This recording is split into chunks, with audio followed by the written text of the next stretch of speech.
Daksha Jagya. Sacrifice performed by Jaga and by Daksha. This is Canto 4, chapter 7. And we went up to what verse, please? Yesterday, where did you, last time, yes, yesterday, where did we stop? 43. 43. And this session is... We start by 45 today. Okay. Yes. The Vidya Dara prayed yesterday. So today we are continuing from 45. And this session of the Bhagavatam has been very, very sweet. Very, very sweet. Sweet because so many things have happened. Sacrifices were performed. There was disruption of sacrifice. Principles were violated. We saw the consequences of that. Finally, forgiveness was granted, and it was granted in the way of the powerful. So some people lost their head, got their heads replaced with that of goat. Somebody lost his beard and got his beard replaced with those of goat. And somebody lost his teeth and could eat through the mouth of his disciples. Many wonderful things have happened. Then Brahma was approached, and Brahma accompanied all the demigods, and they all went to Lord Shiva. We saw the description of Lord Shiva's abode and how powerful it was, and how he was appeased, and how the lost head was replaced with that of a goat, and how the Jagya was performed again. And we saw that this time, because it was performed in the right mood, the right attitude, and respect was given to all those that respect was due. And therefore, everybody was happy. And so that everyone was happy, Lord Vishnu himself appeared on the scene, and he admonished those who actually performed those jagyas in disregard to powerful authorities. You cannot take a shortcut. You cannot ignore powerful people and do something right. So we all learned a lot of lessons from that. And when the thing was done right, we saw the different heaven and hell difference in the results. This time Vishnu himself appeared, and he cautioned everybody, and everyone prayed. Everyone was looking for someone higher than everyone else there, including Lord Brahma, and Vishnu appeared. And they saw that Vishnu was from a different realm entirely. And his effulgence was too much for everyone to bear, and everybody bowed down, including Lord Shiva and Lord Brahma. And they made a lot of prayers. A lot of prayers. Everybody in the assembly prayed according to their level of realization. And we are in those prayers, and we are still in those prayers. And we are going to see a few more prayers. Then we see the response of Lord Vishnu. And after that, we found that everybody was satisfied, completely satisfied. But then the question arose, if everyone is now satisfied, what about Sati that left her body? What happened to her? Then it is also revealed towards the end how Sati also got it took a body as the daughter of the Malayans, and then she also got reunited with Lord Shiva. So everything ended auspiciously. Everyone was satisfied in the end. So this is we have gone so far. And just a few more prayers. Then the response of Lord Vishnu in 5 good verses. Then the conclusion. So this is where we are. It's unfortunate that some people were not in class for the past 3 lessons. They have really missed a lot. They were not in class for the past 3 lessons. They have missed a lot. But what can we do? When you are not going to be in class and you're able to give us some reasons, it is respectful. But it so happens that many are not in class. They never give any reason. They never call.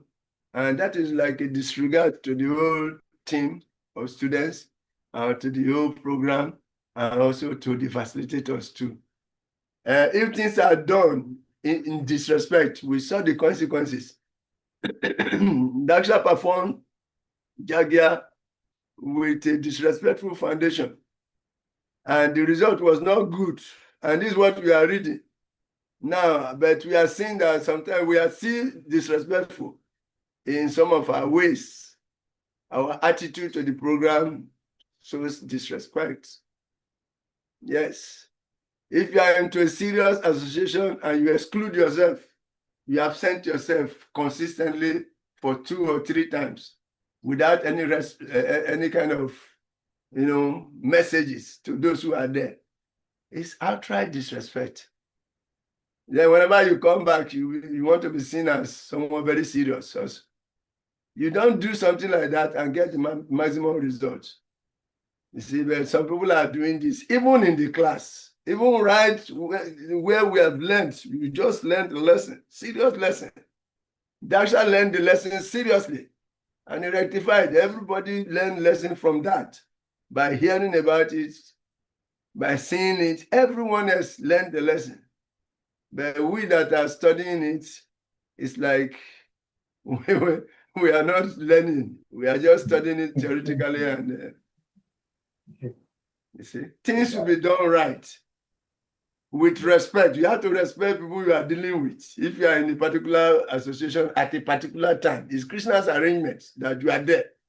Then you have to respect each and everyone there, so that you can do whatever you are doing very well and get the maximum result. But this is how we are doing things. By extension, we are very careless the way we do things, and that is giving us minimal results. Minimal. Even devotional service, our attitude to devotional service is reflected in the small things we do. And that's why we are not getting the maximum results. Okay?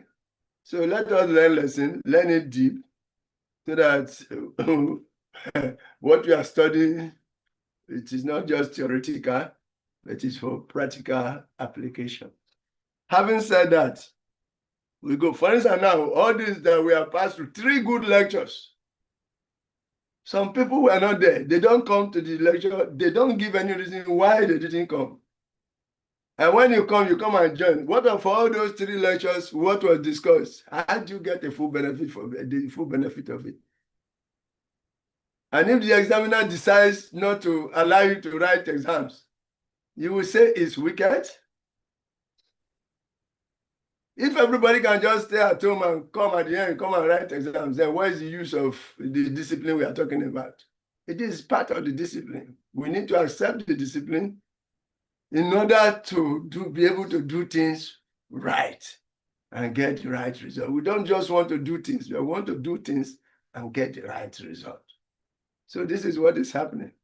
Anyway, we have gone far. We respect all those who are consistent in their attendance, and we appreciate them. It is because of them that the program is going on. It's because of them that the program is going on. So we appreciate you. And we appreciate those who are present more than those who are not present. That is why if 1, 2 people are present, we keep on. Because those who are present are more important. They value the program more. Employing the 80-20 principle. We go ahead. The 80-20 principle says that 80% of your duty, of your business, of your whatever, is done with 20% of your customers. Therefore, it is logical to dedicate 80% of your time to that 20%. Yes, it is logical. If you want everybody to be part of the thing, then you will not get. So you give 80% of your time to the 20% that are actually consistent. This is the principle. 80% of your business is done with 20% of your customers.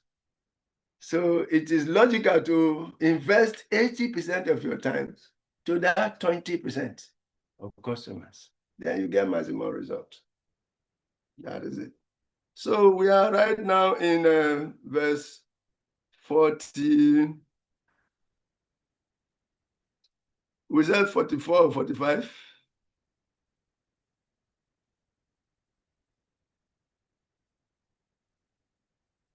The Gandavas, the Vidyadharas. We did 44, so we are in 45. Oh, I will scroll and the thing will scroll itself back. This is the battle. Can we recapitulate the 44? Yes, you can read the 44.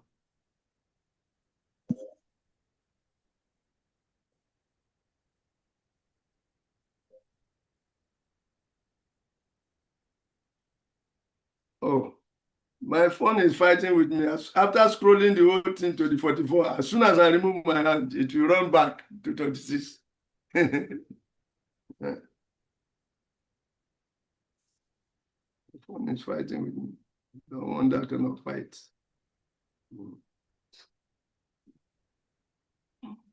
So, Jiras one, you can read the 44. Let me continue to fight with my phone. Okay. So recapitulation of the 44. Yes. Vidyadhara uchu Wambaya yartam abhipadiya kalevarasmin Kretwa mamaham iti durumati upat ai swai Shipto Pyasara Vasaya Lalasa Atma Buham Yusmat Katamrita Nishevaka Udvyu Dasyet. Translation. The Vidyadhara said, Dear Lord, this human form of body is meant for attaining the highest professional objective. But impelled by your external energy, the living entity misidentifies himself with his body and the material energy, and therefore, influenced by Maya, he wants to become happy by material enjoyment.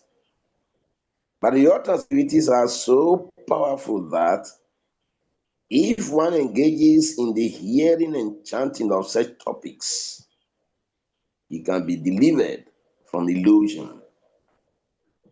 Therefore, the human form of life is called Tada because the body can very nicely help the embodied soul to achieve the highest perfection. But even though temporary, the body can give us the highest professional achievement.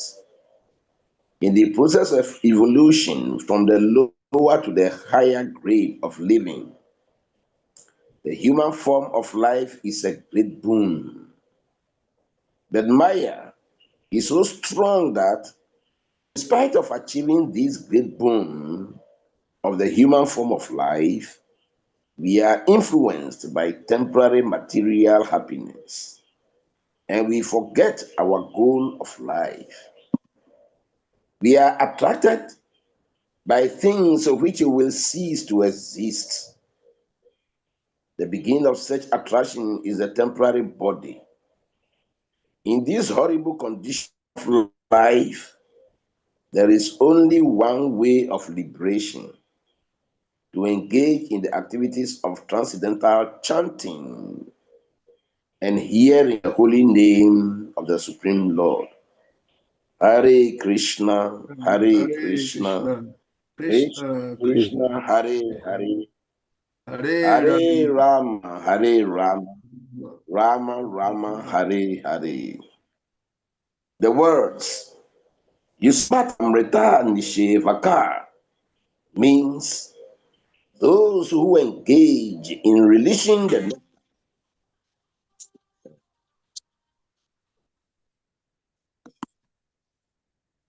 those who engage in releasing the nectar of the topics of your lordship.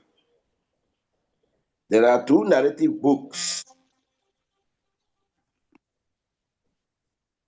There are two narrative books which especially concern the words and activities of Krishna. Bhagavad Gita is the instruction given by Krishna, and Srimad Bhagavatam is the book containing topics exclusively about Krishna and his devotees. These two books are the special nectar of the words of Krishna. For those who engage in preaching of these two Vedic literatures, it is very easy to get out of the illusory conditional life imposed upon us by Maya. The illusion is that the conditioned soul does not try to understand his spiritual identity. He is more interested in his external body, which is only a flash and which will be finished as soon as the time is designated. The whole atmosphere will change when the living entity has to transmigrate from one body to another. Under the spell of Maya, he will again be satisfied in a different atmosphere. This spell of Maya is called Avaranatmika Shakti, because it is so strong that the living entity is satisfied in any abominable condition, even if he is born as a worm living within the intestine or abdomen in the midst of urine and stool, still he is satisfied. This is the covering influence of Maya. But the human form of life is a chance to understand. And if one misses this opportunity, he is most unfortunate. The way to get out of illusory Maya is to engage in the topics of Krishna.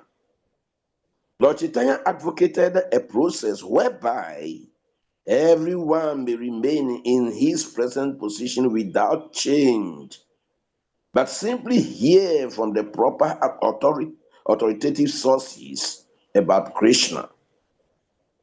Lord Chaitanya advised everyone to spread the word of Krishna. He advised, all of you become spiritual masters. Your duty is simply to talk to whomever you meet of Krishna or of the instructions given by Krishna. The International Society for Krishna Consciousness is operating for this purpose. We do not ask anyone to first change his position and then come to us. Instead, we invite everyone to come with us and simply chant Hare Krishna, Hare Hare Krishna, Krishna, Krishna Krishna, Krishna, Hare Hare, Hare Hare Rama, Rama, Hare Hare Rama, Rama, Rama Rama, Rama, Hare Hare. Because we know that if one simply chants and hears the topics of Krishna, one's life will change. He will see a new light and his life will be successful. Hare Krishna. Hare Krishna. So actually we discussed elaborately about this yesterday, very, very elaborately. And there are Yes. so many preaching points here that since we have read it, we cannot just be so reactive that we just, because of those who didn't attend yesterday, we just go ahead. We shouldn't have read it in the first place. Since we have read it, we have to make some of those points again. You see, there are so many things we discuss in every class. And those who have been absenting themselves without apology, without any signal. Anyway, you see how you are slowing us down now. So please, let us be serious about this thing. See, first of all, the human form of life is called atada. Why? Because the body can very nicely help the embodied soul to achieve the highest perfection. This human form of life is considered a bad bargain. It is a bad bargain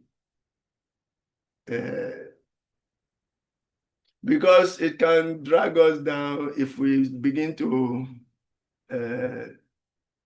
romanticize the body.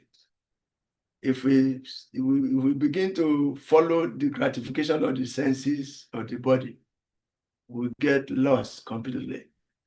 So that makes it a bad bargain. But we can make use, we are advised to make the best use of the bad bargain, because in the evolution of the soul,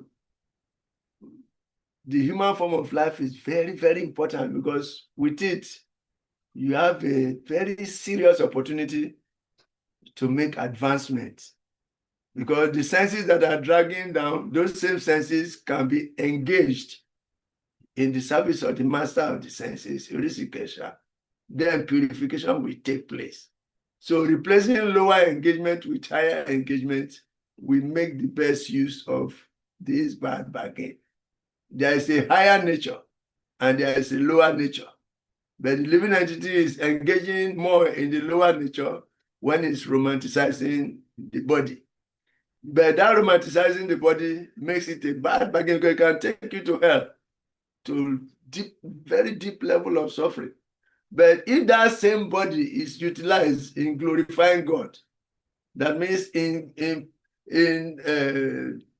glorifying the higher nature, if one acts in pursuance of the higher nature and the higher goal, then that same body becomes an instrument for making advancement in spiritual life.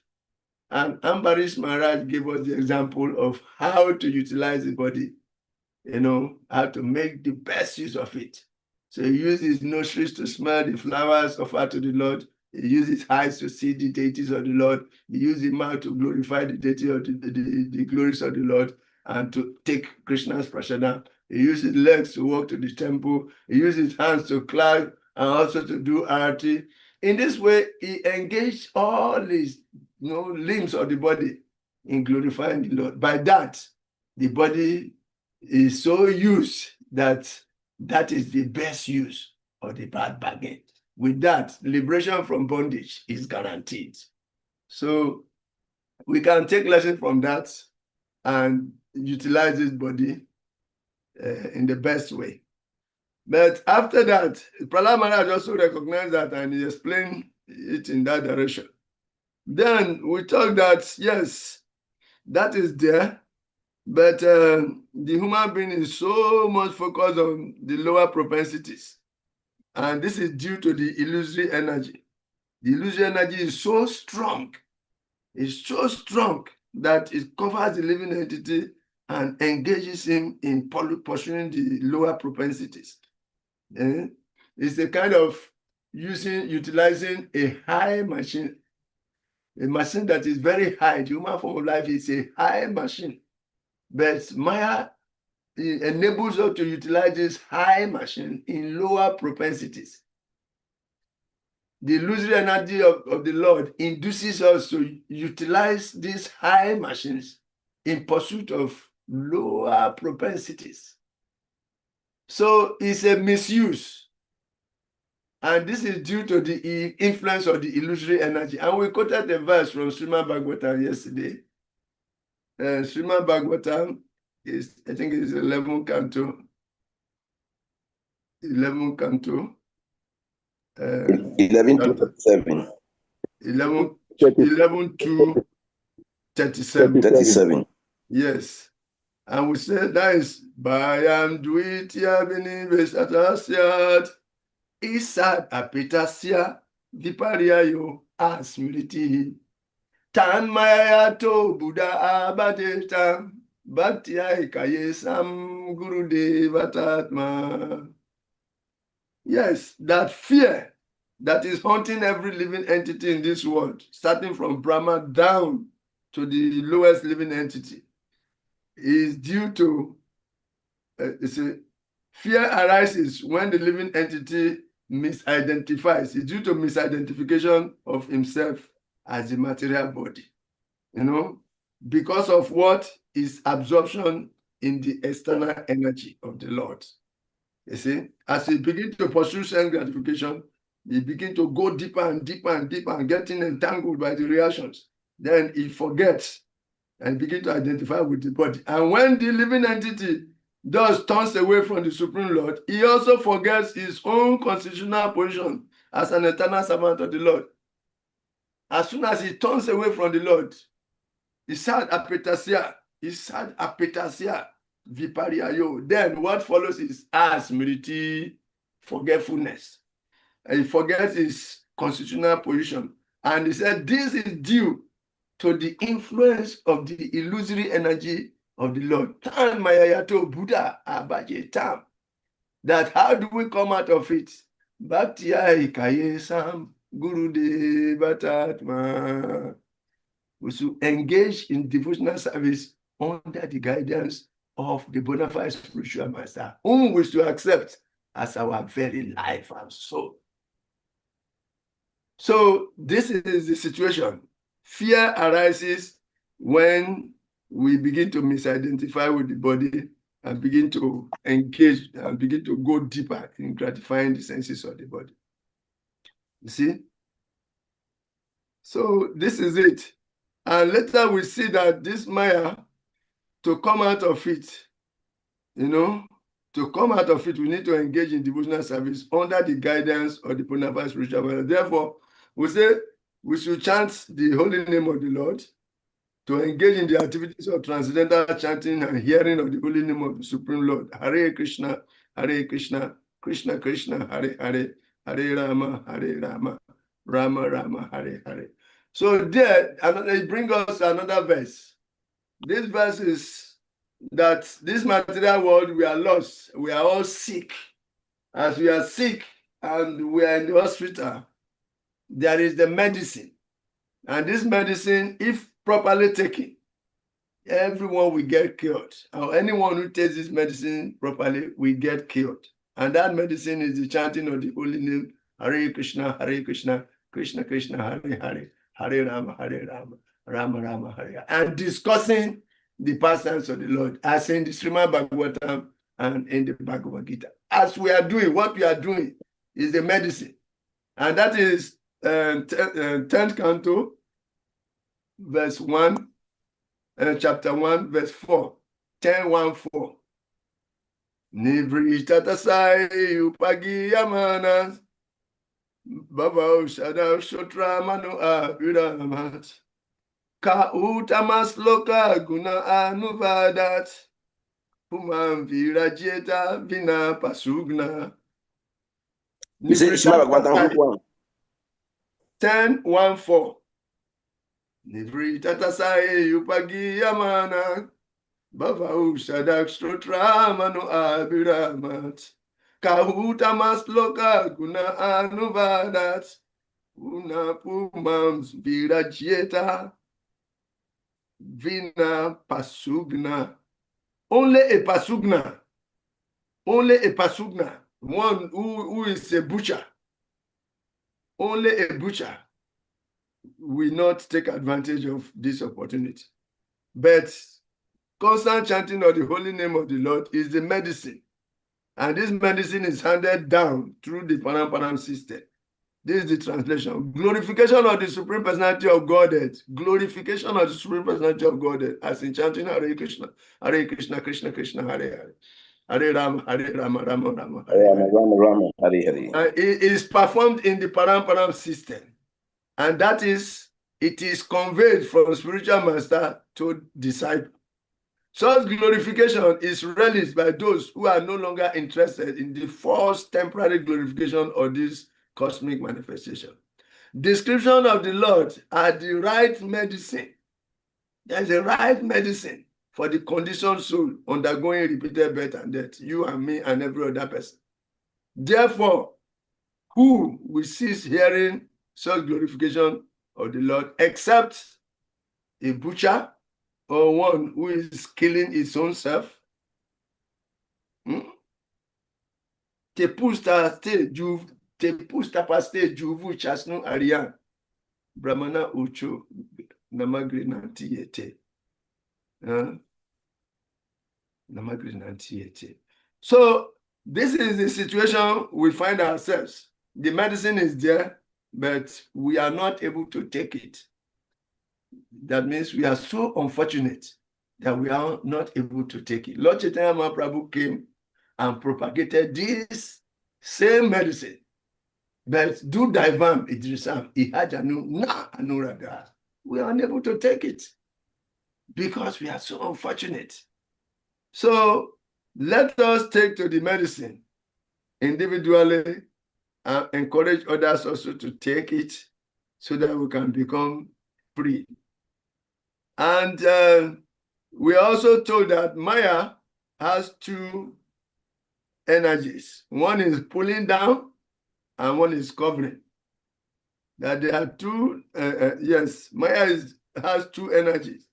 This illusory energy, we say that Maya is due to Tan Maya to Buddha, and due to the influence of Maya.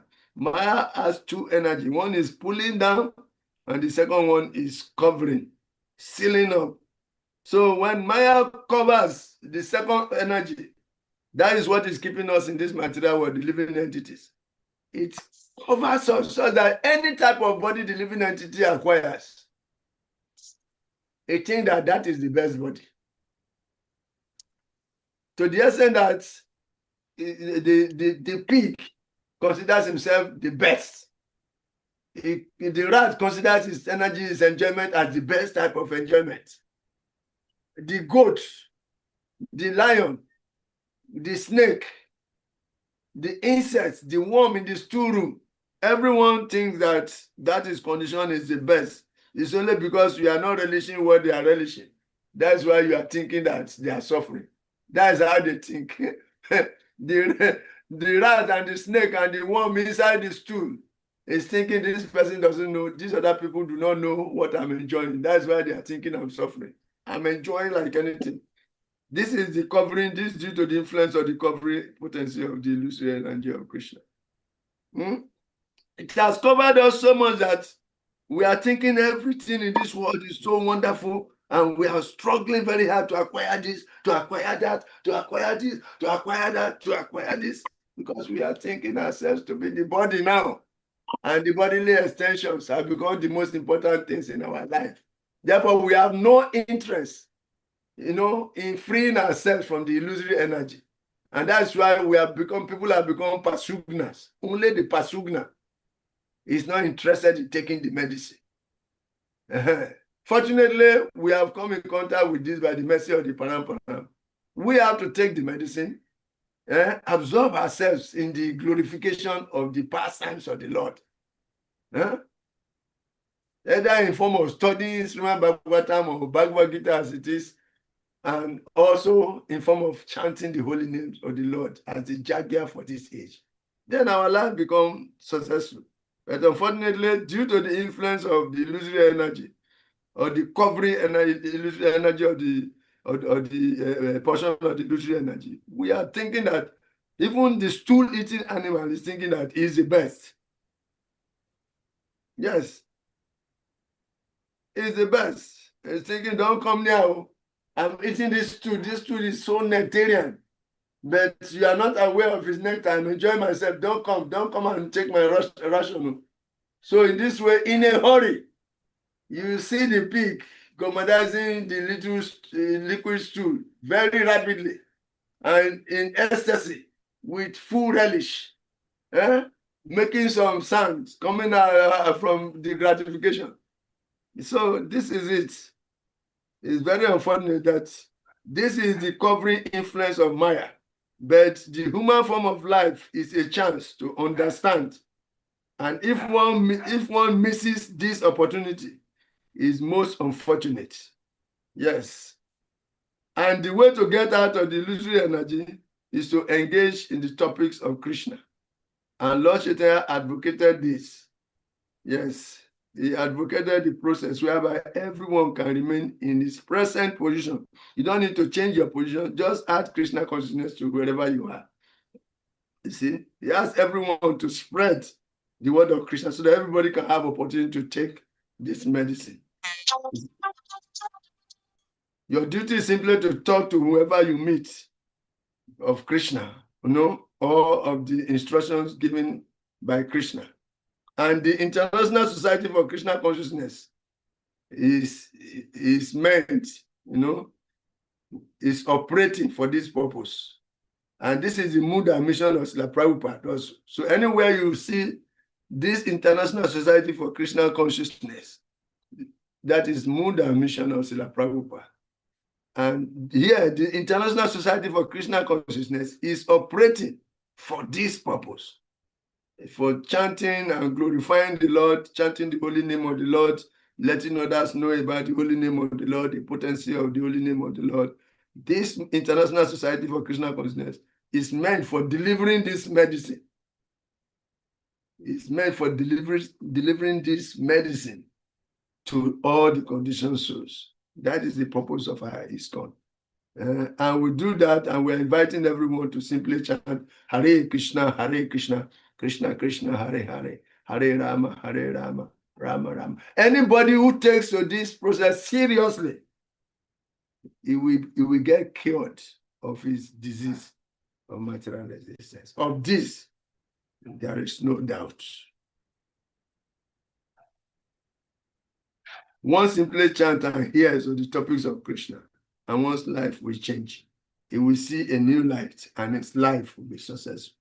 So this is it. This is the medicine, and we are the ones to deliver the medicine, devotees. We should take the medicine also properly, get the experience, the efficacy, then talk about it authoritatively as a way of realized person, one who has realized the potency of the medicine. Then we can be able to successfully give it to others. This is how beautiful the Society for Krishna Consciousness is. Okay? Make the best use of the bad bargain, the human form of life. And the process is there. The choice is ours. Hare Krishna. So the next verse. Brahmana Ucho Twam Kratus Twam Havis Twam Utasa Swayam Twam Hi Mantra Samint Darba Patranicha Twam Sadasya Trijo Dampati Devata Agni Hotram Swada Soma Ajya Pasu. The Brahmana said, "Dear Lord, you are sacrifice personified. You are the offering of clarified butter. You are the fire. You are the chanting of the Vedic hymns by which the sacrifice is conducted. You are the fuel. You are the flame. You are the kusa grass. And you are the sacrificial pots. You are the priests who perform the jagya. You are the demigods headed by Indra. And you are the sacrificial animal. Everything that is sacrificed is you or your energy." Very powerful. All these persons, they are very, very realized devotees. Huh? They are devotees. Yes, but they have desire to control, so they have been given positions. Even while doing that, sometimes they forget themselves, sometimes they remember themselves when the situation arises. By the mercy of Lord Shiva, all of them are remembering their duty, and they are confessing it with their mouths. So this is very serious. The Jagya Purusha is Vishnu. Tad Vishnu Paramampadam, Sada Pasyanti Surayo, Viva Chaksu Atatam, Vishnu Yat Paramampadam. The goal of all austerity is to please Vishnu. And Vishnu is now physically present. So if by chanting Vishnu's names, they can get all the desired results, what of when the Vishnu is physically present? That means everything desirable is satisfied.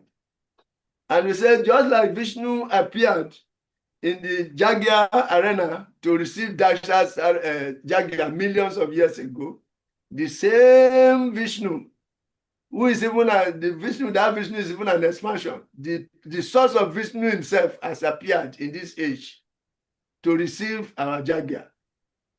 The Jagya for this age, the chanting of the Hare Krishna, Krishna Krishna, Hare Hare, Hare Rama, Rama Rama. And Lord Sri Chaitanya Mahaprabhu has appeared. So Lord Sri Chaitanya Mahaprabhu is our Vishnu. Is the Jagya Purusa for this age. He has appeared and he has inaugurated this chanting of the holy names. But we are so unfortunate that we have no attraction for it. The solution to all our problems is in front of us. But we are so unfortunate that we have no attraction for it. This chanting of the holy name is the solution to everything. It is the life of all transcendental knowledge. It increases the ocean of transcendental bliss, and it enables us to fully taste the nectar for which we are always hungry. But we are so unfortunate that we have no attraction for it. Hare Krishna, Prabhu. So let us make ourselves fortunate by taking shelter of the spiritual masters and the guidance, follow the guidance of the spiritual master, and reinstate our consciousness and get the maximum benefit by developing affinity for chanting the holy name. We should chant the holy name. We should develop interest. What else are we living for? Why do we complain that we are still suffering when the medicine is already presented to us? Is it not a matter of receiving the medicine and observing ourselves? Are we sincere in the matter of wanting to become free from suffering? If we are sincere, when the medicine is given by the supreme doctor, we should take it. But we are so unfortunate that we are looking for something more complicated because this one looks too simple to be true. Just chant the holy name of the Lord, dance, with your hands and legs, provided by him. Use your mouth to confess his glories, raise your hand and dance for his pleasure. Then all our problems will vanish. We realize ourselves, we go back home, back to God there, and we are not interested. What in this front? So let us change this. Let us be sincere in our endeavors. The medicine is there. Let us take the medicine. Because the efficacy is there. People have taken this medicine, they have become free. Even Jaga and Madai took the medicine and they become free. Who can be as sinful as Jaga and Madai? There is no sin anybody can commit in this world, can even think of committing that Jaga and Madai did not commit. They committed all the sins that you can just imagine. Yet they became free by the influence of the holy name of the Lord, because the holy name is as potent as the Lord himself. Sin burned to ashes when exposed to the potency of the holy name of the Lord. Even the sun, which is an energy of the Lord, can dry up all sins when brought closer to it because of the intensity of the fire. So how much more the source of the energy, the source of the sun, which is like millions of suns put together, whose bodily effulgence alone is like millions of suns put together. Any sinful reaction that clashes, that comes in contact with the holy name of the Lord, is consumed, is burned to ashes. And we have this solution, and we are so unfortunate that we have no attraction for it. And when the holy name is chanted, we cannot even open our mouth. We have become so overwhelmed that even in the presence of the Lord, we cannot even open our mouth to sing. What are we preserving our singing power for? The legs are there, we cannot dance before the Lord. What are we preserving our dancing potency for? Who gave you the legs to dance? Is it not the Lord? Hey, my brothers and sisters, we are so unfortunate. We are not sincere. Oh, okay, Let us say because we are overwhelmed by the covering potency, so overwhelmed, like somebody who is oppressed in a dream. If you are having bad dream and you want to open your eyes to clear it up, to force yourself out of the dream, then you cannot even open your eyes. This is what is happening to us. Now, even after getting so many instructions on this matter, we are unable to practice. We are lacking spiritual strength. So we need to take shelter of Balaram. We need to register strong determination to wanting to implement the orders of the spiritual master. Our determination to implement the order of the spiritual master is not strong enough. Didn't we learn lesson from the sparrow, whose determination to dry the ocean was so strong that he attracted divine intervention on Garuda? A sparrow can, little, very tiny sparrow can register such determination. What are we doing to ourselves? The determination not strong. That means we have not suffered enough. We need to suffer more before we can take the solution seriously. This is our problem. While we are in that overwhelmed situation, our bodies are growing old, and we are seeing that very soon we are going to change our bodies. Even despite seeing and experiencing that, we are still not determined enough. What is happening to our consciousness? We are so overwhelmed. Tan maya to Buddha abaje tam. Bakia is ayekam guru de batatma. That is the solution. But because tan maya maya, due to the strong influence of the illusory energy of the Lord, we are so overwhelmed. Just like the maggot in the stool is thinking that life is the best type of life. We are thinking like that there's so much to gratify if my arrangement completes. If only my arrangement clicks and we enjoy this world. So let me not give all myself to God. Let me preserve and keep myself separate and just pursue my agenda. Use God to fulfill my desire. Then I will enjoy the result. Even God will see. When he see me enjoying, he'll be shocked. What can you enjoy? What can you enjoy apart from sex? And the sex enjoyment, that sense of enjoyment, how long? You become tired. How much sex can you have? Can you enjoy sex more than the pigeon? Yet you are thinking you can enjoy self gratification so much so that you are not interested in taking the medicine that will free you from all miseries. So this is our unfortunate situation. But by the grace of the Lord, we can come out of it. Simply by the grace of the Lord, we can come out of it and we become successful. Our determination to get out will become strong. Then all the universal forces will be bent towards that focus. There will be divine intervention in our lives, and we'll be able to take it very seriously. Let's pray that this happens in this lifetime. Those of us who are more than 60 years old or 50 years old, we should pray very hard that with the remaining years, we should finish hard. We should sharpen that determination. Because we have tried for 50 years, we could not enjoy it. Are we not learning lesson? What you have tried to enjoy for 50, 60 years? Beginning from JJ Ram. We did not succeed. 50 or 60 years. We cannot succeed. I am included. This is what I'm saying. That's why it's paining me. I'm included. Even after hearing so many instructions in this matter, we're not able to take it seriously. And we are thinking that later we will enjoy. Is it now that we have become physically weaker that we can enjoy? When we're physically strong, when we're younger, we could not enjoy. Is it now that we have become physically weaker that we can really enjoy? This is illusion. Hare Krishna. We need the mercy of all the devotees. We need the mercy of the Guru. We need the mercy of the whole Paramparam to make us become serious about this goal. Because even if we are not serious, death is coming. So why don't we become serious for the remaining few years, at least, and finish hard, take it very seriously, and see the result? Gauranga. Hare Krishna, Prabhu. Hare Krishna. Yes, Madhuma after Salik Prabhu.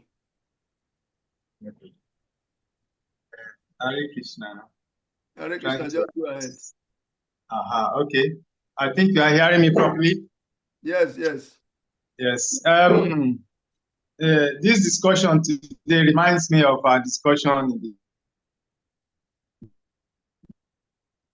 temple last Sunday. Discussion centered about people in the temple, whereas there's a church beside us, a whole crowd of people. So the conclusion was that in the churches, they preach the fear of God. But in the temple, we preach the love of God. So the thing was, we believe that was what is making the difference. We are so complacent in Christian consciousness to the point that even some people say, well, if I don't make it in this lifetime, I'll continue. It was written in the Bhagavad Gita. I can continue in my next life. So we are very complacent. We are very whimsical. We do things at our convenience. Look at our attendance, even these lectures. When we are ready, we will do it. Even some of us believe we know everything. So what's the lecture about? Yeah. What's the Pima wants to tell us now? We are long in this business.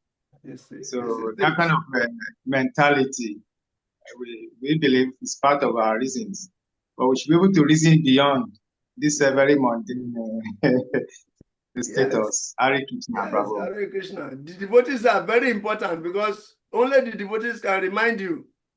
And the whole International Society for Krishna Consciousness is established for us to remind ourselves so that we first take the medicine. If you are distributing medicine, first you take the medicine. Take it very well and experience the efficacy. Then you can distribute it authoritatively. Understand? So the whole International Society for Krishna Consciousness is established for this purpose. Lord Chaitanya Mahaprabhu is involved. The whole Paramparam is involved. Srila Prabhupada is involved. Yet, we are very lukewarm in our attitude. So this is a misfortune. But by the association of devotees like this, when we start talking about it, the solution has begun. Yes, we'll talk about it until we begin to take it seriously, and we end very well. So thank you very much. Yes, Alingji. Hare Krishna. Hare Krishna. Let me start by expressing deep appreciation for your passionate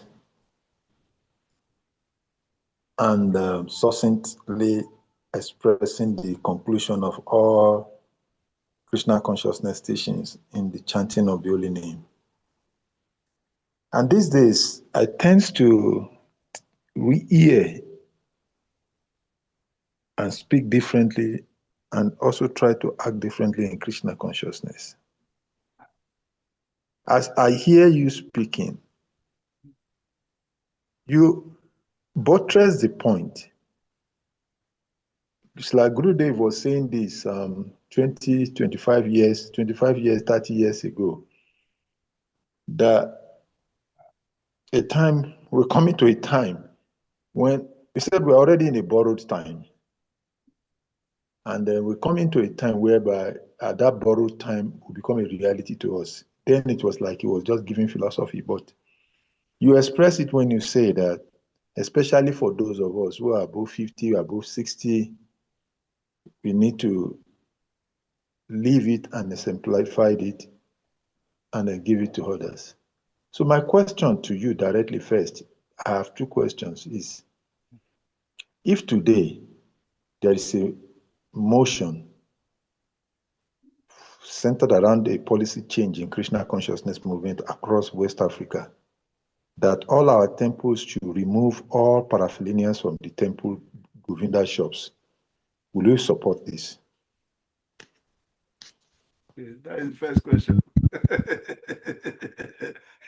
A powerful question. Your question is very, very powerful. Actually, the Govinda shop and the paraphernalia, it was actually approved by our Gurudev also. That is the question. Because the Gurudev approved, but his system was for mature people, because 4 kinds of people come to temple or come to Krishna, as Krishna himself explained, 4 kinds of people. And these 4 kinds of people, is Krishna who has induced them to come. because we are his representatives. Then he has also given us techniques on how to engage these people in a way that eventually they'll become purified of their desires. Even Dhruva Maharaj, just like Dhruva Maharaj, he approached the Lord because of some material desires, desire for some position. But he got purified along the line by the touch of Narada Muni and by his sincerity in following the instructions of his guru. So similarly, when people come to the temple, they have come with some motives. Their motives are ulterior to bhakti. But we have to become matured in a way of getting them, gradually connected with guidance, just like cultivating tomato. We're supposed to cultivate them like tomato and pepper. But what is wrong, I see, what is wrong in what we are doing is that mature people are no longer in the Govinda shops. We are not putting the right people in the right places. When trying to put people there, we have selfish considerations. Therefore, we don't see the right people. We see the right people, but we put the wrong people because we want them to make money for us and all that. And if you are good at making money, then you are put there. But if a mature person is put there, the person will preach to the person, about karma, reincarnation, destiny. The person will preach to the person who has come with ulterior desires about karma, destiny, reincarnation, and all that. And that he should take responsibility for his situation.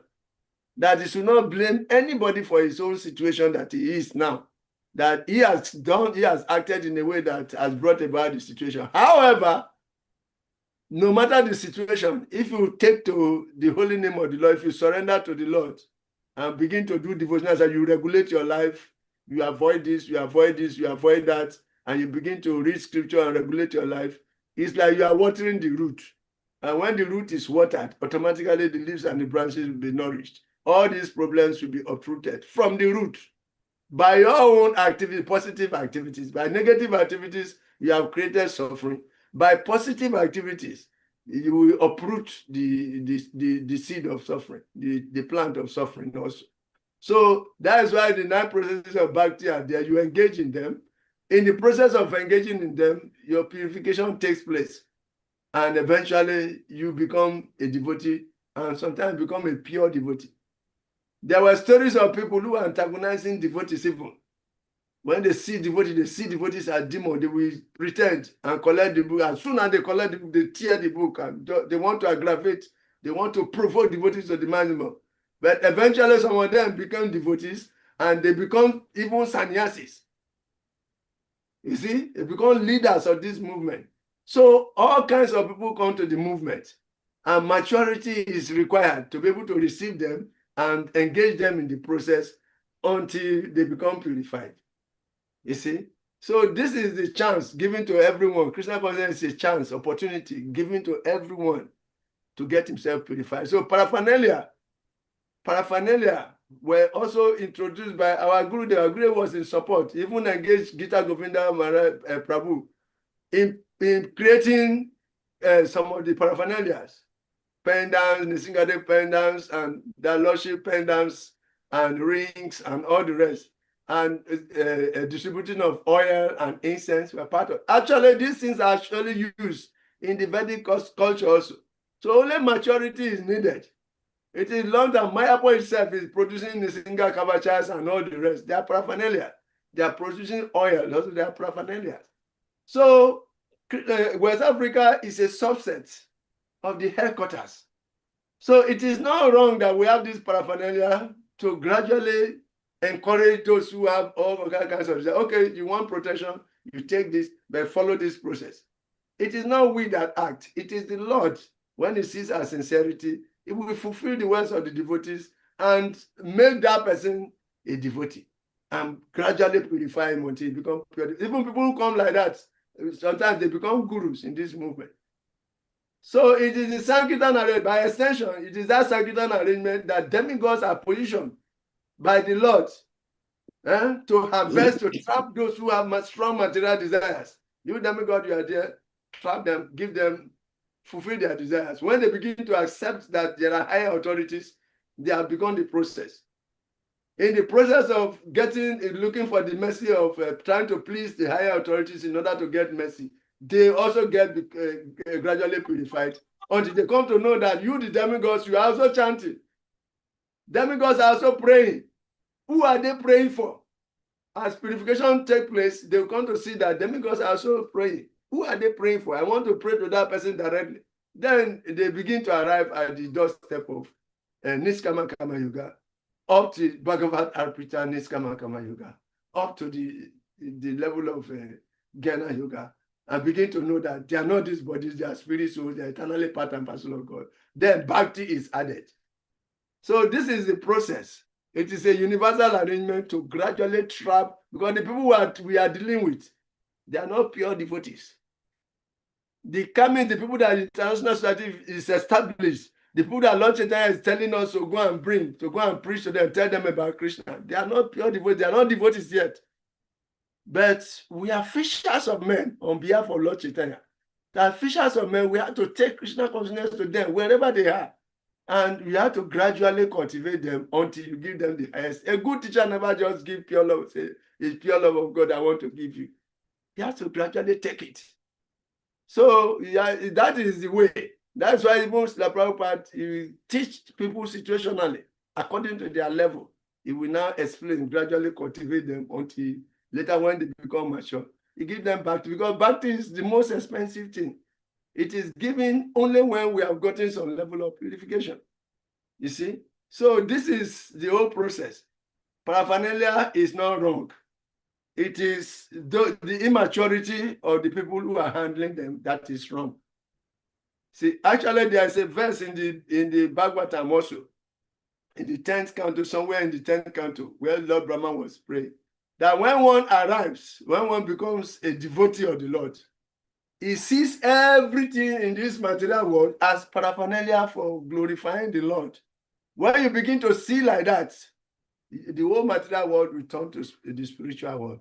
So it's a matter of adding God consciousness to what you are doing, or seeing everything, training your eyes to see everything in relationship with the Lord, and seeing yourself also as part of that opportunity to glorify the Lord. And if you do that, you will definitely arrive. So there is nothing wrong in using paraphernalia. After all, even in our temples, we use these items. There is nothing wrong in utilizing paraphernalia, incense, oil, rings, and all the rest. Our gurus also wear them before. You see? But it is the maturity of the person we position there that matters. It is the maturity of the person positioned there that matters. So we have to select the right person to be in such positions, but we can only select the right persons if our intention is also pure. So there are some devotees who are using it to exploit, but there are some devotees who are using it as a point for making bridges. So if we generally put every paraphernalia and paraphernalia dealer as a deviant and a cause of problems in West Africa, then we might be overgeneralizing. So that is my approach, my response to your first question. Okay, Hare Krishna. Hare Krishna. Hare Krishna. Hare Krishna. Please, Prabhu, excuse me, let me add something little to what Chaitanya Prema has said. Actually, all what Chaitanya Prema has said is right. Rasaman Prabhu, say yeah. Chaitanya Prema das. Oh, okay, No, sorry. I'm not Chaitanya Prema. I'm Chaitanya Prema das. Yeah, you are Prabhu now. You are Prabhu now. But you didn't put Prabhu now. You just said Chaitanya Prema, as if I'm qualified to be Chaitanya Prema. Oh, sorry. Even I should have added His grace. His grace self. Forget that. Just add something to this so that it should be like I'm Chaitanya Prema. So please, what His grace Chaitanya Prema Prabhu is saying is right. But when we study our situation properly, In fact, from our leaders up to down, we all have portions of blames to bear. One thing I will say is that, you see, as the preaching system, it is said time, place, and circumstance. We, the blacks, we are not like the whites. Whites are so much structured and trained that they are very aggressive to learning, therefore, books. So any book, a white person would like to know what is inside. The African, per se, by what they have taken us through, when we see the books, even our intellectuals, the eagerness to be inquisitive into what the books contain is very, very, very weak. So in the past days, what do? The paraphernalias are there. Our main objective is to distribute the books. But by the nature of the African, when you give him the books, he will not so value it. And the intellectual committee within our African community is less. And then the high-grade intellectuals who are so interested in books are even in the minimal situation. So during those days, what do? We sell the books through the paraphernalia, which attracts them more. So what His Great Chaitanya Prabhu was saying, I will add to it that if we see that we have come to this level, which has become a canker for us, the abolition of paraphernalia can never also help us. But I think it is about time that from our heads, we sit down and strategize, like His Great Chaitanya Prabhu is saying. We should put mature people. And mature people means what? They should undergo systematic training. Any devotee that will be engaged in the distribution of paraphernalia must undergo a systematic, scrutinized training. Because during those days, our goal is to keep Krishna consciousness. But today, what is the goal? Most of our distributors want to get money. We are more interested in the pocket of the person than his life. Formerly, we were interested in the person than his money. So we should study scrutinizingly the situation and adopt the strategy that will enhance the whole regime. But if you go straight to abolition, in fact, I'm seeing that one way or the other will help in killing the movement. Secondly, on the same note, you see, when our Guru Dev was around, we were dancing vigorously and the Harinams were streets, and we were bringing in more devotees from Harinam. When Guru Dev left, now the attempt became our dances are monkey dance. You see it. And this thing has affected us so much to the extent that some of us, we cannot dance anymore and we are growing old. Whereas if we were to continue the dancing itself is an exercise for the body. It increases our joy and we spread with enthusiasm. Today, when they are chanting Hare Krishna, everybody is like a Desica. So we need to study things scrutinizingly and bring out what could help us. Like His Great Chaitanya Prabhu said, me, I don't agree with the abolition of paraphernalia, but mature people means those who have undergone serious systematic training, knowing what the objective is, knowing what to tell the people, and then they're giving the books to them. We sell the paraphernalia, and by selling the paraphernalia, you include the cost of the books. So at that time, if you know how much you collect from the person, you pack nice packages of books into his hands. And then because everything is Krishna, the paraphernalia you give to him, Krishna makes it work for him. And you also get the desire to read the books. Today, our boys go on the street, and sometimes they just go to distribute the books freely. The temple is not getting any money. We are eager about hearing books distributed, but what is the impact? The temple are becoming dry, drier, and driest. So I think the whole system needs to be properly studied, and we adopt appropriate strategies to revive the whole thing. Compare the old days and these new days. You will see it clearly. So this is the little point I want to chip in. Hare Thank you very Krishna. much. Thank you very much. Structuring and restructuring is the duty of top-level management. So we are all accountable. Yes. That's why this discussion is coming up. So Salika is on track. We are also on track. We need to meet in some forums to discuss how to modify things, structuring and restructuring until we arrive at where we want. But we should not stop. We should keep on making this endeavor. We talk about it, we brainstorm, we now bring the best on board. Okay, thank you very much.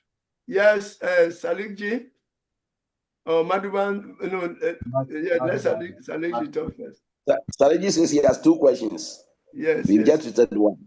Even the one self, we don't know whether he has accepted our response. So let us Yes, hear ma'am. from him. He may add Thank you very something to it. It's Rasavan Prabhu for beautifully. Increase your volume a little bit. Hare Krishna. Can you hear me Hare Krishna. clearly? Yeah. Yes, we are now hearing clearly. Okay, thank you very much. Thank you very much, His Grace Rasavan Prabhu, for beautifully presenting your position on this matter, and I really appreciate it. And I wouldn't have even been able to strongly present my position more succinctly if you have not come with this position, because I also want to humbly disagree with our teacher. And my disagreement will start from the point where he focuses his presentation on, that we are using this to attract people. That is absolutely a big zero defense, because those who are doing paraphernalia in West Africa now are not doing it to bring anybody into the movement. They are doing it for their sense gratification and for financial sustenance.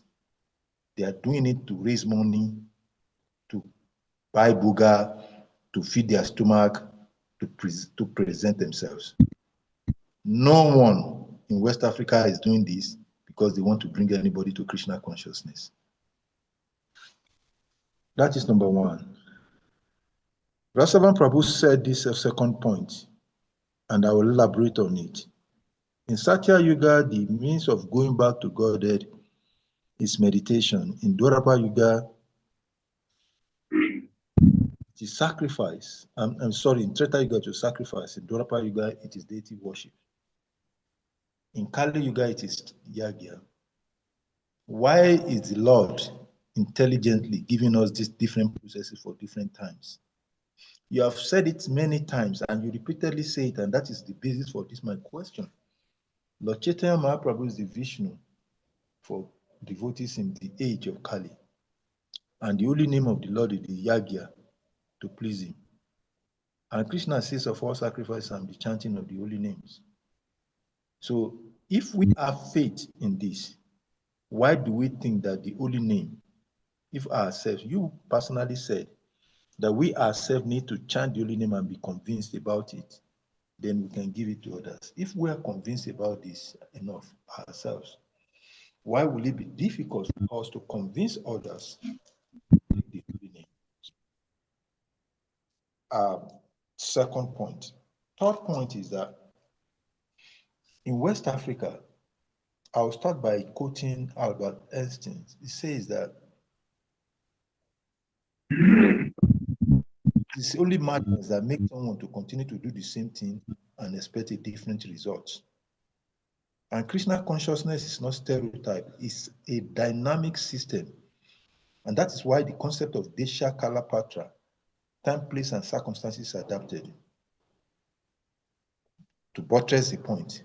Same Krishna part that supported, that allowed, that encouraged, that instructed devotees to do paraphernalia himself before he left the planet, told all of us in the open class that we should stop paraphernalia distribution. That is like Srila Prabhupada, when he started preaching, he was accepting and everything. At the point in time, Prabhupada said, stop. Let us now boil the milk. So Krishna consciousness is not stereotype. It's not static. It's a conscious, that is why we call it Krishna conscious, because we need to be conscious of the time, place, and circumstances. Anyone who actually has the well-being of Krishna consciousness in West Africa growth will realize that paraphernalia is doing more damage to the yatra than good. So therefore, I intentionally ask this question because you have a vantage position as a secretary of the leadership in West Africa. And I know that, and this is one of the reasons when they called me, they said, take position. I said, I don't want to, because my views and opinion and my understanding of Krishna consciousness is completely far away from the current management focus of Krishna consciousness in West Africa. When we look deeply at the subject matter of paraphernalia, philosophically, practically, technologically, growth-wise, is not helping the preaching in West Africa. And if we want to be sincere to ourselves, it is high time that the leaders of this yatra, who consider themselves senior devotees, need to take a strong position. Because, and I will summarize and end up with this point. Several years ago, about 45 years back, I was asked to stay before I went to the boarding school.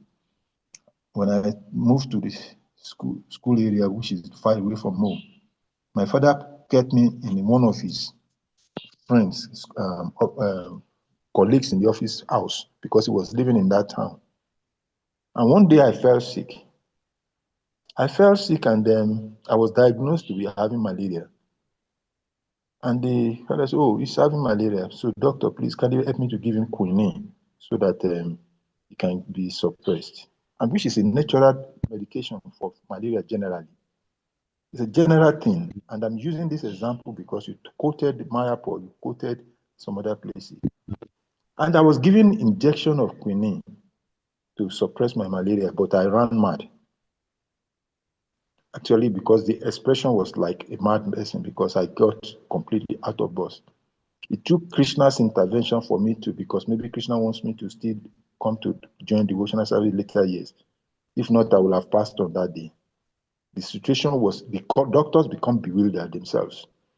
And later they're saying that, oh, this person is allergic to this quinine, and nobody has said it. Until that time, I never fall sick. So nobody knew whether I was allergic to quinine. So in the same way, I'm saying, giving this as an example, that my father's friend, despite the fact that my father did not take any action against him, he made sure that I left his house. He said, I would never stay with this young man again. Let him go and stay. In fact, I will support you if you don't have money to put him in an hostel. So what am I trying to say? The fact that something works in other places doesn't mean that it works everywhere. And Krishna consciousness is not dependent. Yes, 4 kinds of persons come to Krishna consciousness. And we know that there are people who are in the lowest level of, who are materially distressed. But the same medication is not necessarily this medication for everyone in the same situation. In other words, every distressed person does not necessarily need the same medication for them to get out of their distress situation. For West Africans, for Africans, this idea of paraphernalia is an impetus to increasing their madness or distress or disease or of material life. And that is my position. And I like the way Rasavan Prabhu put it. And that's why I'm so present. Go on and on this. But I was tempted to say this because the way you were emphasizing is so beautifully. You beautifully presented the potency, the power, the intensity, the requirement, the need for glorifying, spreading the chanting of the holy name as the ultimate solution. But that does not align with what is practically going on in our yatra. And that's why I had to ask that question. If I've said something that sounds offensive in the course of trying to explain this, I'm sorry. Please pardon me. A student should not challenge his teacher. I'm not challenging, I'm only expressing a view. Hare Krishna. Hare Krishna. Thank you very much, Salikaji. Thank you for expressing your view very beautifully. Yes, but the fact still remains that when these four kinds of people come, we cannot drive them away. We have to give them some kind of integration. And that is the intention, the ulterior intention is to gradually engage them and make them become devotees. And that has been a universal practice, not today. We are all entitled to our own conclusions, but the fact remains that these are universal facts. It was done during the time of Dhruva Maharaj. It was done during the time of all other persons who have come to this movement in the Vedic history with their own intention. But by taking to the process, they got purified. That is a fact. And it's a fact that these four kinds of people come, and otherwise Krishna will not say it. Those who are materially distressed, those who are inquisitive, those who are looking for wealth, and those who are looking for knowledge. Who are seeking for knowledge. They come and they have to be attended to situationally. If we have not developed that situational intelligence to attend to them, that is our own fault. Yes. Understand? Why? Because the people we are dealing with, we have to know their frame of reference and know how to prescribe the medicine we have. That effort we have been making. Okay? There is nothing wrong in that. There is nothing wrong in that. After all, wait. Allow me to conclude first. There is nothing wrong in that. And that is the effort we are still making. So to quickly conclude that this is wrong, this is right, it is not it. Let's brainstorm more. You have some points, present the points. Other people have some points, they present the points. Then we see how best to go ahead. Because these have been practiced and it is still being practiced even in our headquarters. It is true that in our headquarters, ISKCON's headquarters, we have Nisinga Kavacha, we have all dependents, and people bring them from there also. You see, they have that situational intelligence that different kinds of people come to the temple, and you can gradually get them to become interested in devotional service by addressing them where they are and now showing them the way to go beyond. It is a fact. It is not a sentimental talk. It is a fact. And if we are dealing with such matters, we should really exhibit that maturity and that big-mindedness to be able to accommodate so that our conclusion will not be just because what we think or what we have concluded in our mind. No. And it is truly a fact that everybody is on different level of consciousness. That's why even this Daksha stuff, Daksha was thinking that everybody should be operating on the Kamakanda level because that was his understanding. But little did he know that there are some people who are actually above the Kamakanda level and that they have the opulences, but their opulences are concealed. And they only bring out these opulences when they are needed.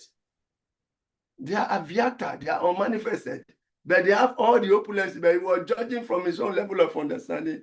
Therefore, he tried to blaspheme Lord Shiva for his behavior.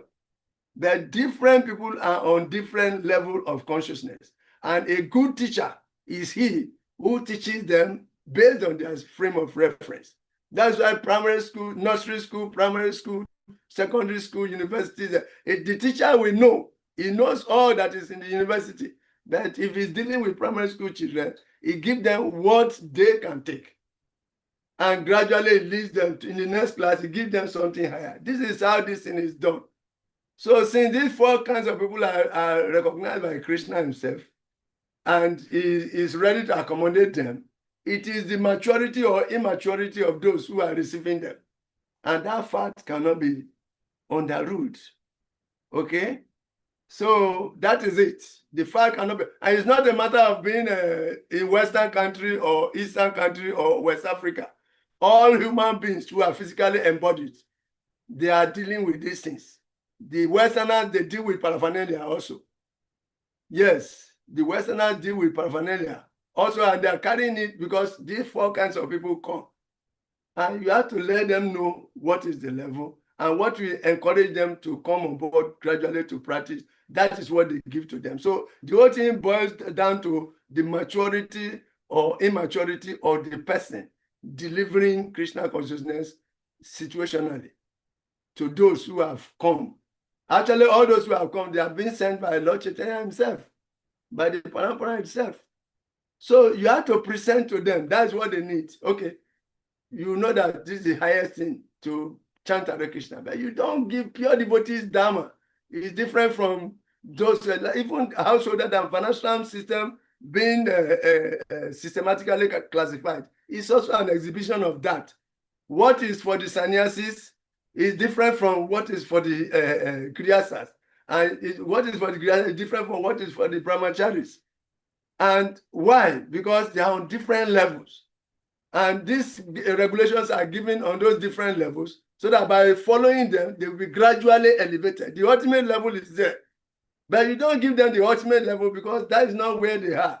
So individually, if we know where we are and know what is good for us, then that is the level through which we connect. This is a universal fact. It's not sentimental. Okay? So while dealing with this matter, we should be very objective and be able to see the points in what everybody is making and don't just jump into conclusion as to whether this is right or this is wrong. We should abandon paraphernalia. We are not the one who makes a paraphernalia, so why should we abandon paraphernalia? Paraphernalia should not be abandoned. If they are being misapplied, and for that sake, they want to suspend it for some time until they get somebody we train on people who can handle them. That is more acceptable approach. But to abandon paraphernalia altogether is to abandon the single kavacha. Is to abandon, that means technically, all those who are making it are also wrong. Implicit in that move is to say that those who are producing it, they are wrong. They are deviating from Krishna consciousness. Rather, it is we who have not understood that everything is part and parcel of Krishna and everything can be engaged in the service of Krishna, provided maturity is applied. So this is the presentation. I'm not going to conclude on anything, but this is how I also see it. So any other points in this direction, you can bring it forth. I saw Madhuvan's hand up before. Madhuvan.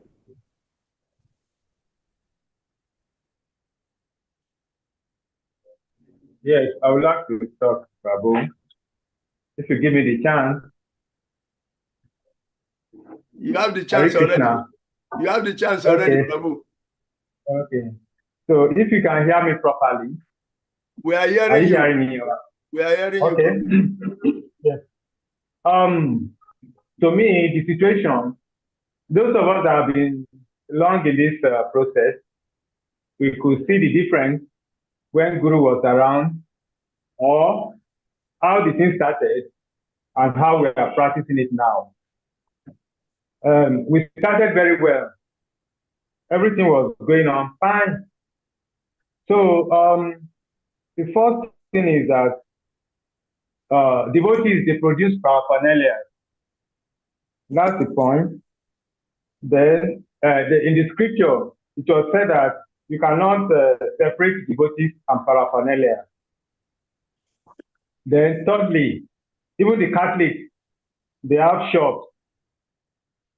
So a temple without a shop is not complete.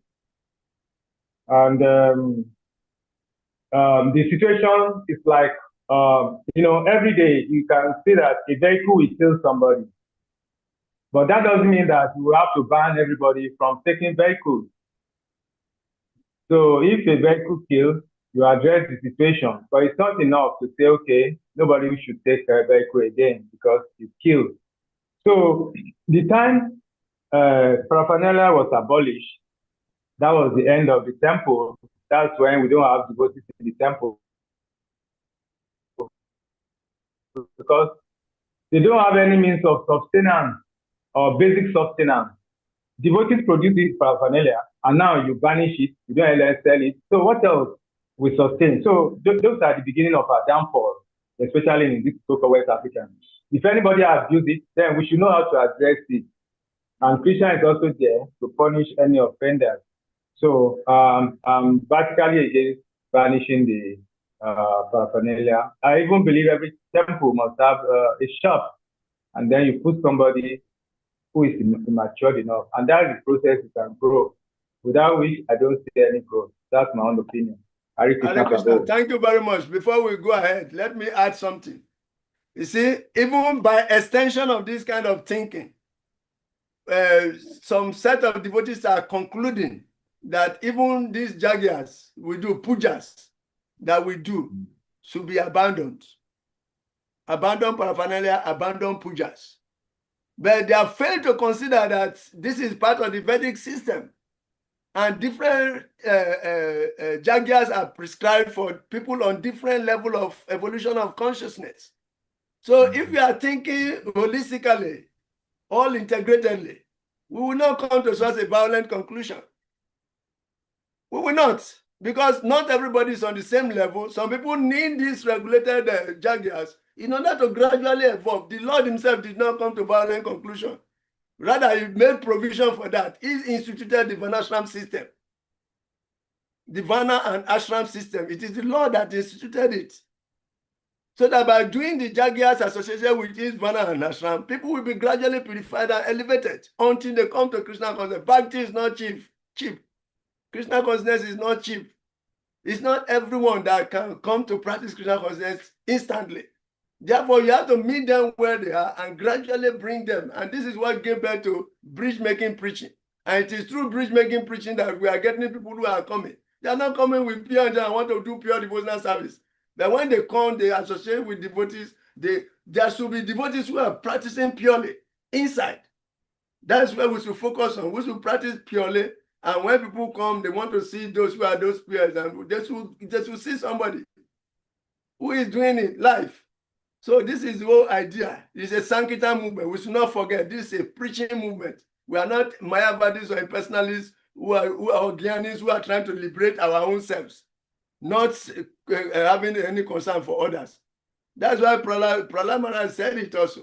I'm not like those who are thinking they want to go for their own liberation. I'm thinking for the welfare of others.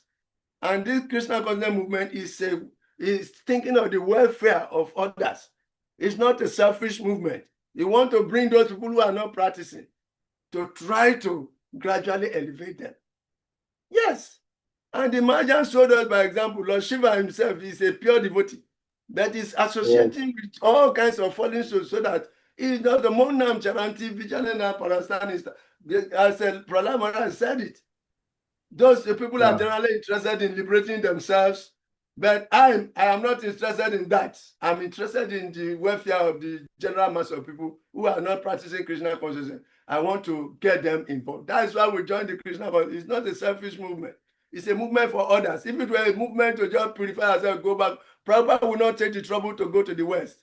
And by that trouble he took to the West, we are now part of the whole system. This is the Krishna consciousness movement. It's for others.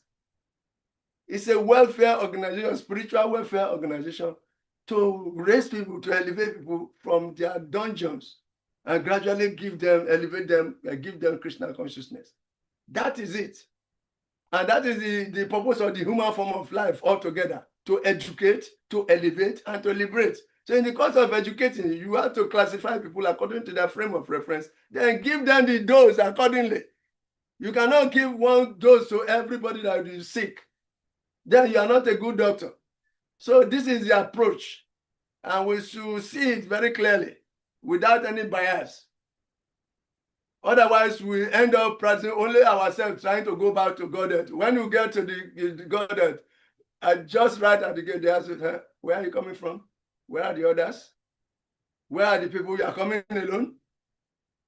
So to do Krishna consciousness is even higher than trying to go back to Godhead by yourself. Just try to connect others to Krishna consciousness, and that is your qualification for going back to Godhead, which is decided not by you, but by the Lord himself. And if the Lord chooses to reposition you to go and claim more souls, then he will reposition you. That is the idea of him sending pure devotees, is some pure devotees to come and try to raise people, because everybody is supposed to reinstate his consciousness and reunite with God and be happy. It is God's concern. It is the pure devotees' concern, and it's the concern for the International Society for Krishna Consciousness. So all the various jagyas they are performing, there are people on that level, and they have to perform those jagyas to purify themselves, to gradually evolve until they come and appreciate Bhakti. This is the whole thing. That's why we have the V-Kamis, then we have Kama Kandis. That's why we have Sakama Kama Yogis, because yoga is added. Yoga is added. It becomes Sakama Kama Yogi. Then it becomes Niskama Kama Yogi. Then it becomes Bhakafat Arpita Niskama Kama. The yoga ladder is there for this purpose. So what are we saying? If we ignore all that, and we are just looking at the essence and just the essence, to get to the essence, you have to practice to go to the essence. And that practice is a gradual level of evolution. However, there are some people who are fortunate who can take directly to Bhakti, and Krishna will cover it, and by his grace, those people also go. So this is the whole thing. So let us be open-minded when we are addressing these matters. Truly open-minded, and not judge based on our own mental calculations. Let us make reference to the universal management and how it is being conducted.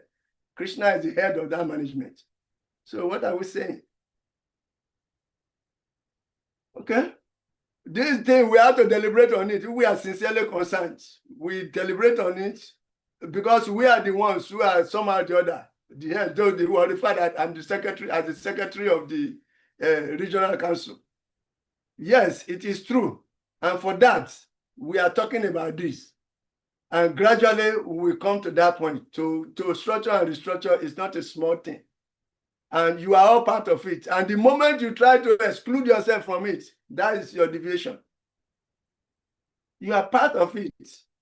G. Salika, you are part of it. And you are part of the leaders in West Africa. And it is your duty, whatever humility, level of humility you need to adopt in order to constructively, bring about the reformation we want to see, you should take it. And every other person should take it. Like that. Whatever reformation we need to bring to whatever level of humility we need to be able to absorb in order to bring about proper reformation, we should do it. Why? Because we are still in ISKCON.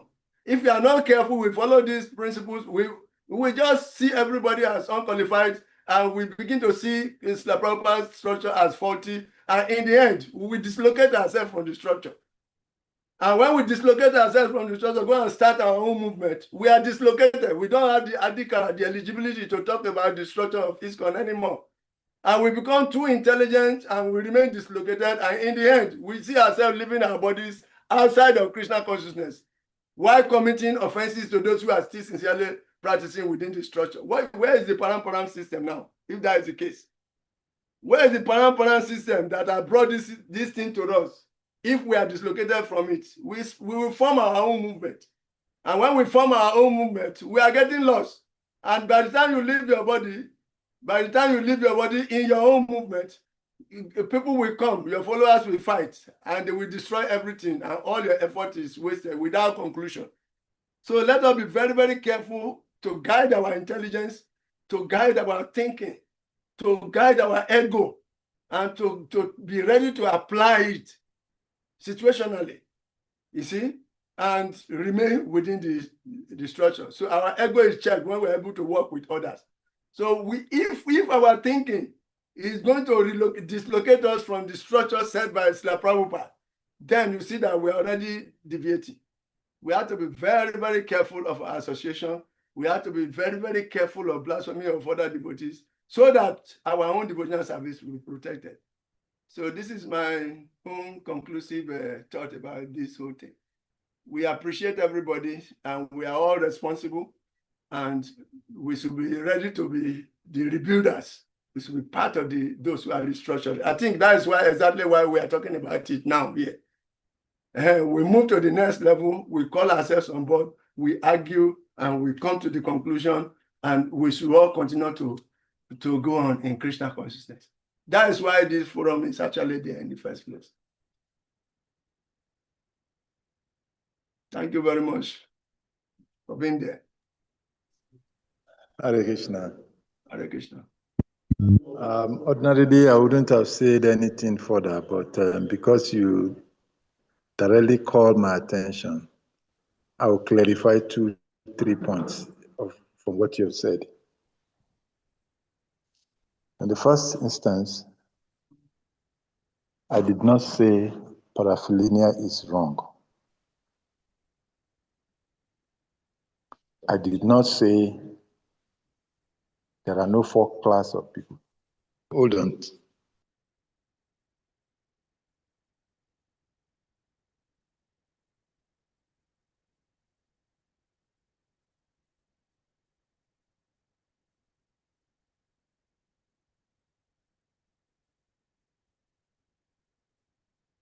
Hey, wait too. Okay, yeah. Yeah, I'm very happy to. Hare Krishna, sorry, I have some guests came to the temple, so they were about leaving. So I've said I needed to clarify some few things that you said.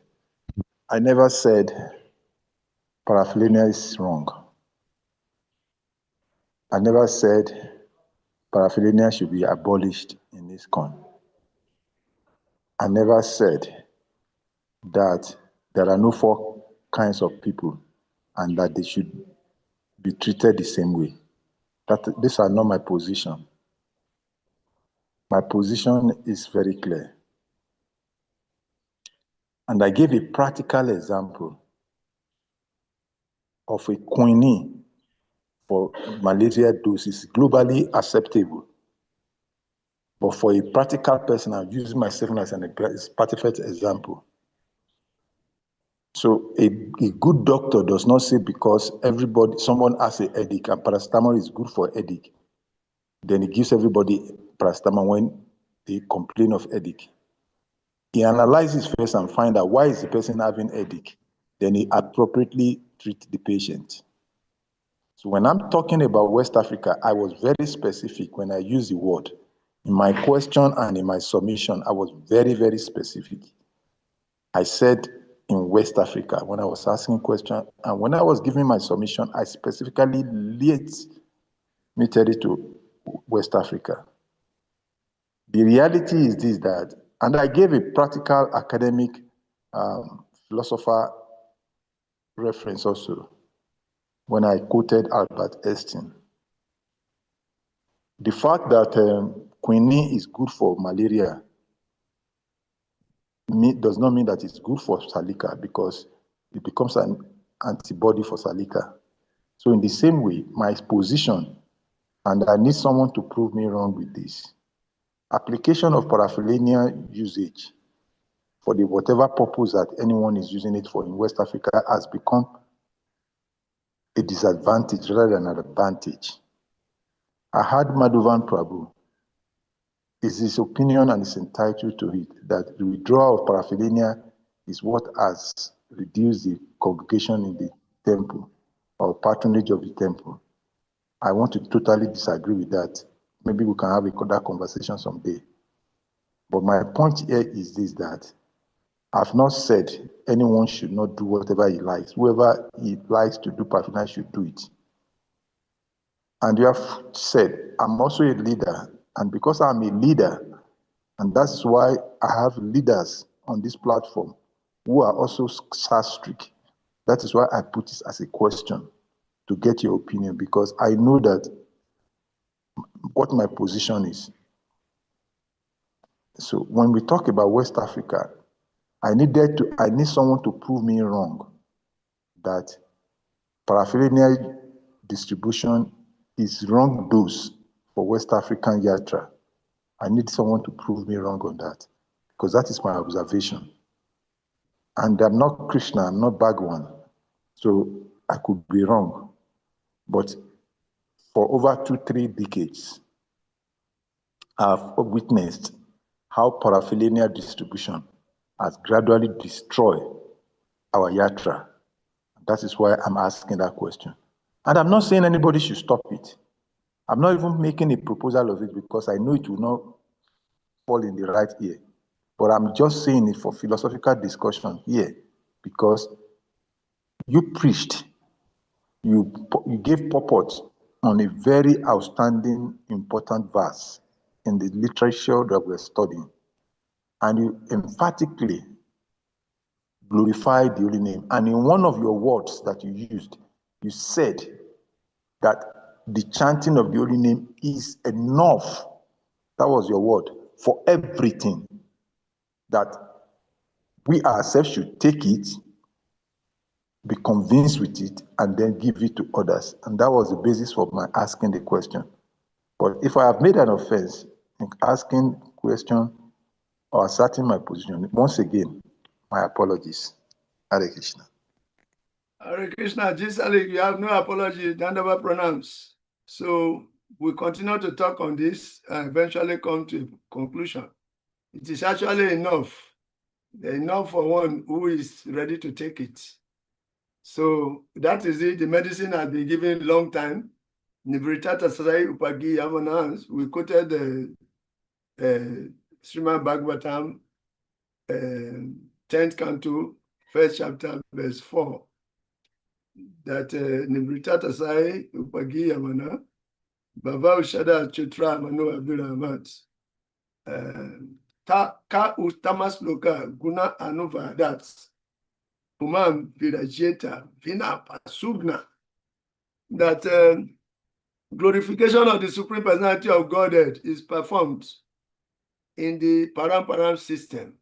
That is, it is conveyed from the spiritual master to disciple. Such glorification is relished by those who no longer interested in the false temporary glorification of this cosmic manifestation. Those who are no longer, but the people who are dealing with, many of them are still interested in the false glorification of, temporary glorification of this false cosmic manifestation. The description of the Lord are the right medicine for the conditioned soul undergoing repeated birth and death. Therefore, who will cease hearing such glorification of the Lord except a butcher or one who is killing his own self? So that is it. It is the ultimate thing, but the ultimate thing is being presented to people on different levels. Therefore, while having the mind to present that ultimate thing to everyone, we are presenting something systematically, gradually, integrating them until we give them the final thing. So that is it. Depends on, but for pure devotees or devotees who are those who are in Krishna consciousness, this is actually the emphasis. Everybody take to the holy name of the Lord, take it very seriously, absorb himself in hearing and glorifying the Lord, just like the gopis and other pure devotees do. But then everything is coming from Krishna. Everything in this world should be engaged in the service of Krishna. So thank you very much for your submission. We are going to deliberate on this. It's a very critical topic. That is why we give time and talk about it with passion. And we are not going to leave it like that. We go outside of the class and we also continue to brainstorm on how best to do things to bring maximum benefit to ISKCON as a movement and to the devotees individually and collectively. Then having said that, it would be nice that we read the purport of this particular verse to conclude. So this purport is very rich because Vishnu is everything here. The Lord is everything. Everything is within the Lord. Everything is coming from the Lord. Everything is going back to the Lord. All the activities are manifestation. The jaguar itself, the sacrificial paraphernalia, the sacrificial animal, everything is Vishnu. The mantras are all Vishnu because everything comes from the Lord and everything is to be utilized for the purification of the Lord. So let us read the purport. In this statement, Lord Vishnu's all-pervasiveness is partially explained. And what is the statement? Let's read the translation once again.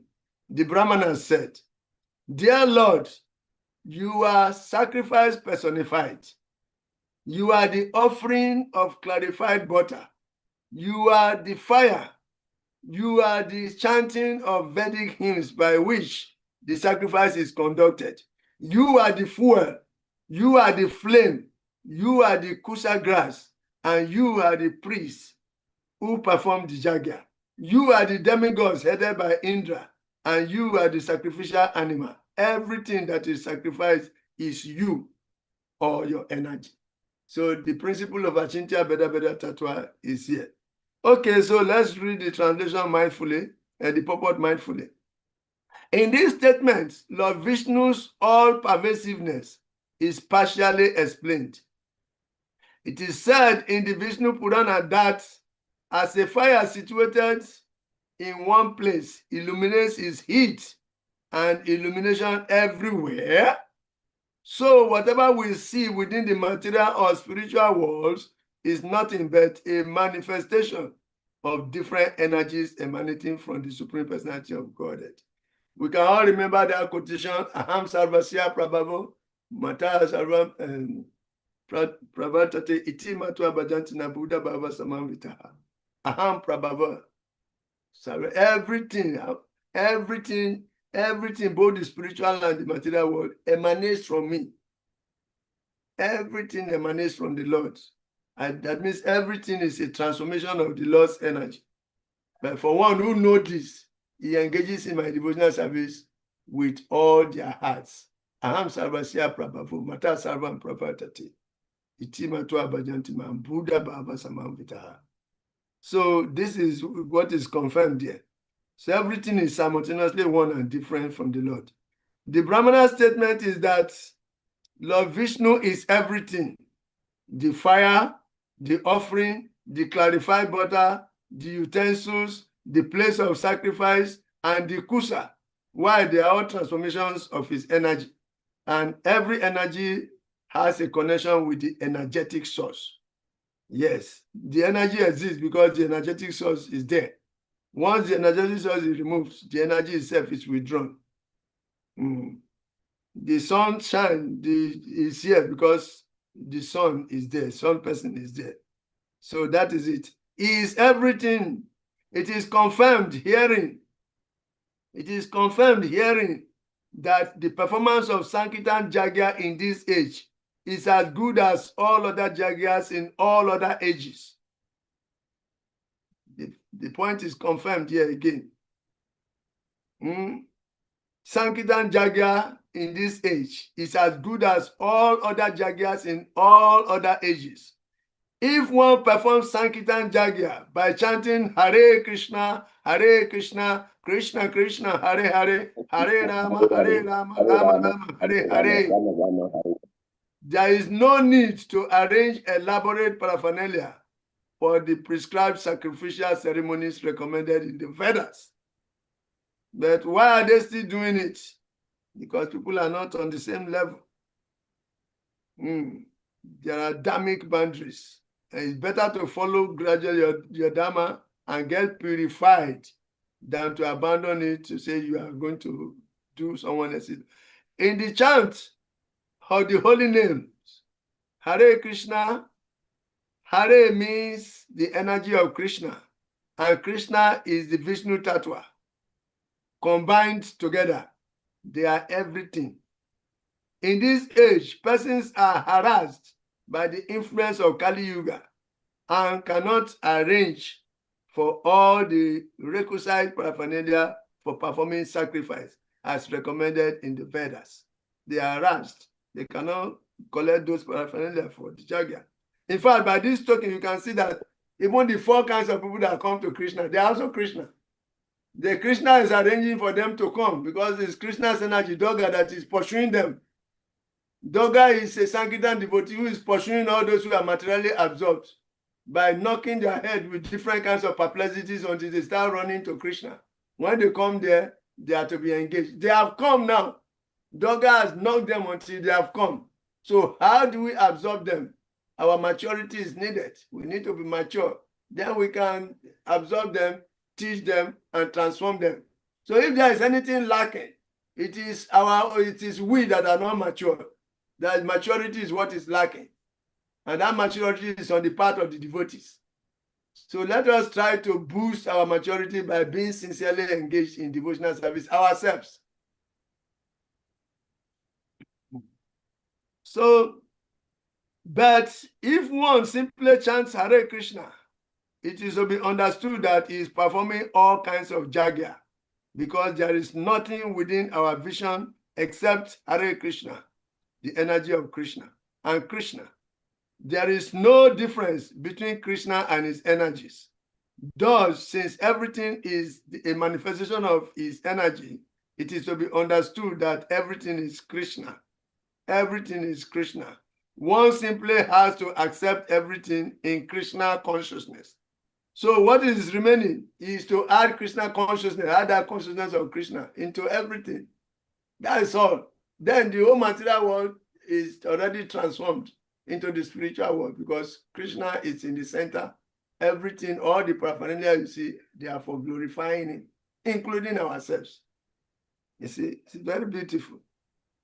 Then, thus, since everything is a manifestation of his energy, it is to be understood that everything is Krishna.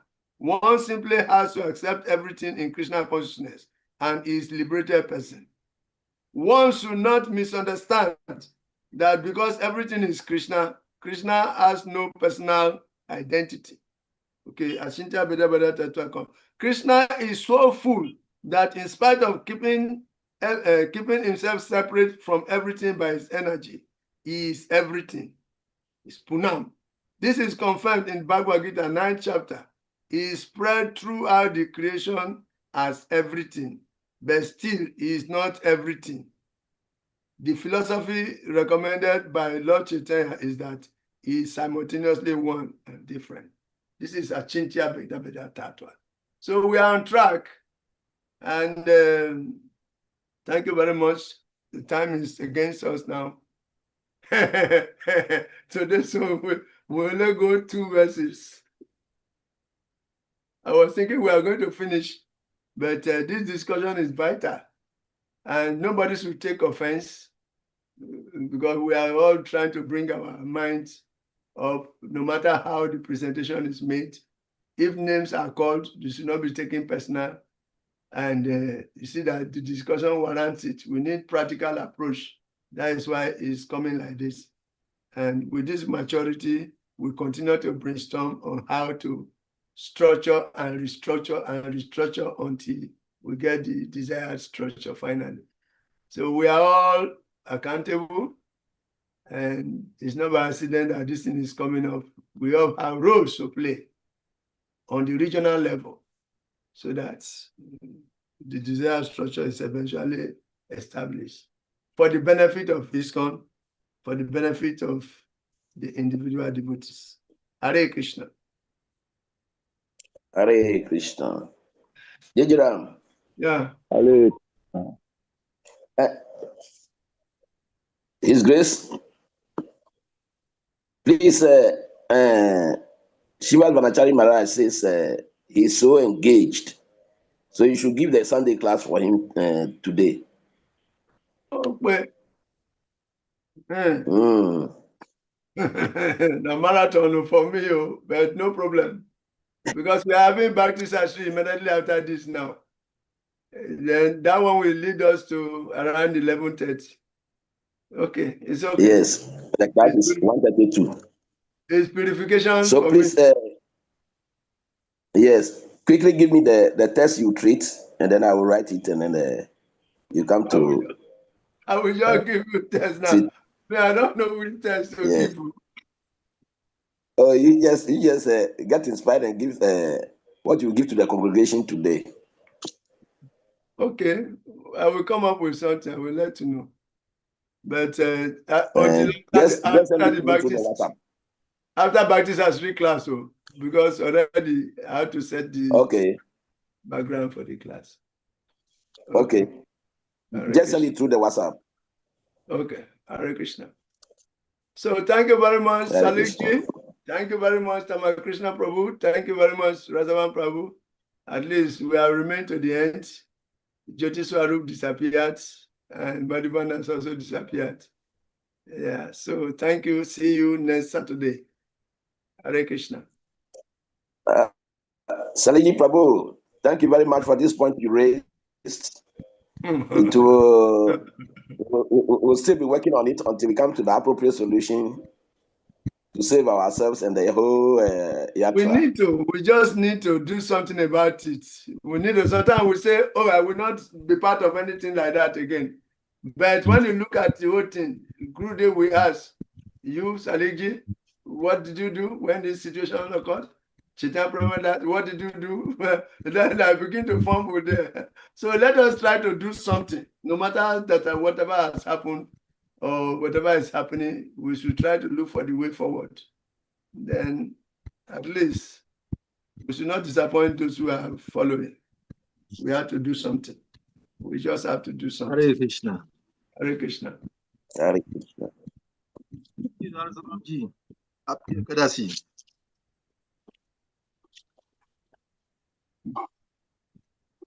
Happy Ekadasi. Same to you. Hare Krishna. Haribo. Okay. So Vancha Kapatarvya Kripa Sindhivya Sivacha Patitanam Purunavyo Krishna Vavyo. Nanta Kuti Vaishnava Vrindeki. Bhakti Vaibhav ki jai.